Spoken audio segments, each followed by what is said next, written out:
So I've been talking about mistakes and unnecessarily weird phrases in learning materials like Duolingo or textbooks. And I sometimes get reactions that are emotionally understandable but logically illogical. Like, oh, so we are not allowed to speak Japanese unless we are perfect? Not at all, that's not what I'm saying. Learners making mistakes is not the same thing as learning materials teaching those mistakes and weird phrases over and over again. If you're a non-native speaker of Japanese, especially if you're a beginner, making mistakes is completely normal and expected. It's just part of the process. And mistakes are usually not that serious when you're talking to Japanese people in real life. If you're learning Japanese, go to Japan and talk to a bunch of Japanese people, your focus shouldn't be, oh, I have to be perfect, otherwise I can't say anything. No, your focus should be talking sense into a school bully with all the linguistic resources you currently have. And if you make a mistake, it's probably not a big deal unless you're adding P to every single sentence to annoy the bully. And even if they don't understand you, unless you're this violent girly Marina, they can always ask follow-up questions nicely, and you can explain what you mean. And a lot of mistakes you make spontaneously as a learner, you will naturally stop making those mistakes as your Japanese gets better. So no big deal.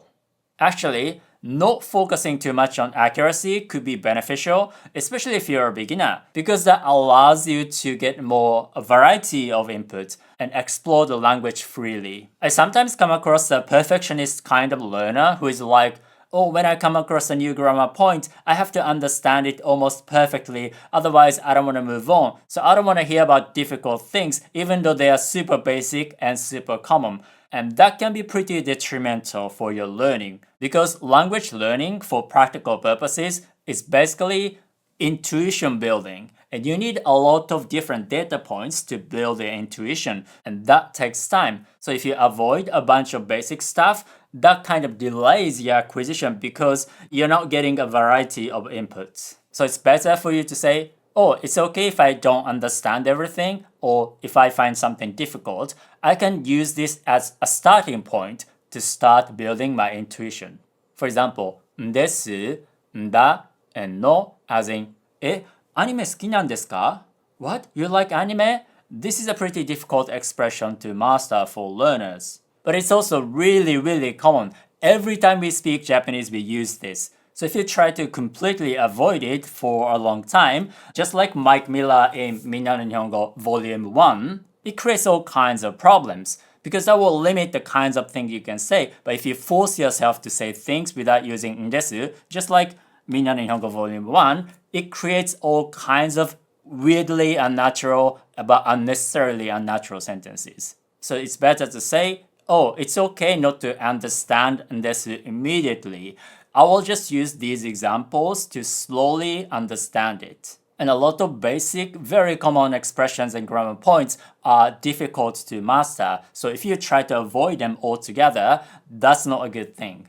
And that also means you don't have to worry too much about using those basic but difficult expressions 100% accurately, especially when you're talking to somebody in real life, because the focus is communication, right? You can even use hand gestures if you like, because the point is that the other person will understand, not producing perfect Japanese sentences. So when you make a mistake in real life communication, it's just a temporary thing. You're not trying to take that mistake, put it in a book or put it into an app and teach millions of people those mistakes and weird phrases and start sending needy messages if they miss their streaks. You're not doing that. And it's the same thing with teachers. Teachers are only human. They do make mistakes. But when they make mistakes, they can always correct them. They're not doubling down and start teaching it for 30 years. So it's completely normal to have very different standards for learners' spontaneous production and teaching and learning material. And also, you can make mistakes and say something weird in two different ways. A lot of mistakes and unnaturalness are perfectly normal as a non-native speaker. We all make those mistakes. And that's something you can't always avoid, and that's okay. But other types of mistakes and unnaturalness are something you are explicitly taught. And a lot of resources specifically teach you to say these things and reinforce it with drills or exercises. So when I hear non-native speakers speak in Japanese, I can often hear those weird phrases they specifically learn to say. I can say, oh, this sounds like Minna Nihongo Dai 10 ka, or something like that. Oh, this sounds like Duolingo, something like that. So that kind of weirdness is not necessary. So while perfection is not necessarily a realistic goal, not learning weird phrases is something you can reasonably do.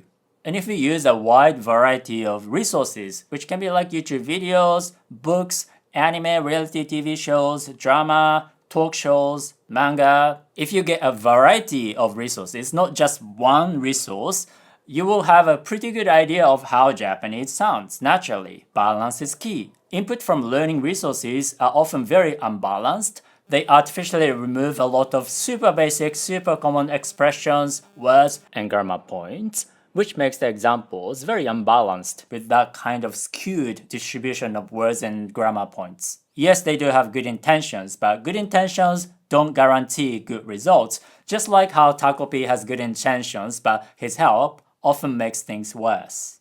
And only using unbalanced resources can happen pretty often because in real life, for example, a lot of people take Japanese language classes that use something like Minna Nihongo and only do that for 2 years, or even if they use some other input, it's not nearly enough to compensate for their textbook input. And after 2 years, their Japanese is kind of like skewed towards the textbook input, naturally, because that's the only substantial input that they use.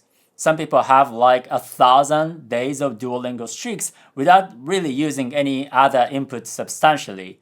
So their input can be pretty unbalanced.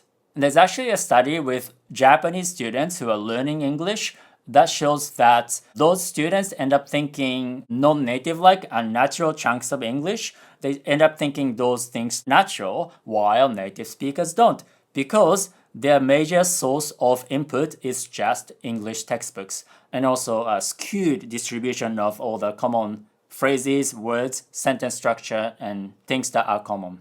And their input has a skewed distribution of grammar points and vocabulary. And some people say, oh, we can learn unnatural Japanese first and then we can unlearn it. But this is not as easy as it sounds, at least for most people. First of all, learning something that you will unlearn later is completely unnecessary. This is an extra step that you don't need. So logically, adding an extra step is less efficient than not adding unnecessarily extra steps. But also, like I said, when you're exposed to a very skewed, unbalanced input for a prolonged time, you will end up thinking this is natural and balanced, which makes it hard to unlearn because you don't know what to unlearn. They already sounds natural to me. And I talk to a lot of non-native speakers because of what I do. And this happens quite often. When I say something like, oh, this sounds pretty weird, some intermediate learners or non-native speakers who teach Japanese then end up saying, oh, that doesn't sound wrong to us because that we learned from textbooks. So at least some of them or many of them really fail to unlearn things that maybe they initially intended to unlearn. And sometimes they can get pretty defensive about unnecessarily weird phrases, as though they can't get over the bittersweet romance of star-crossed lovers, Takeshi and Mary, because they've already emotionally invested in it. You know, Mary just left abruptly like, oh, that was fun, bye. So it's much faster and efficient to simply learn something you don't have to unlearn later on. So the most important message of this video is Takeshi and Mary should stay together.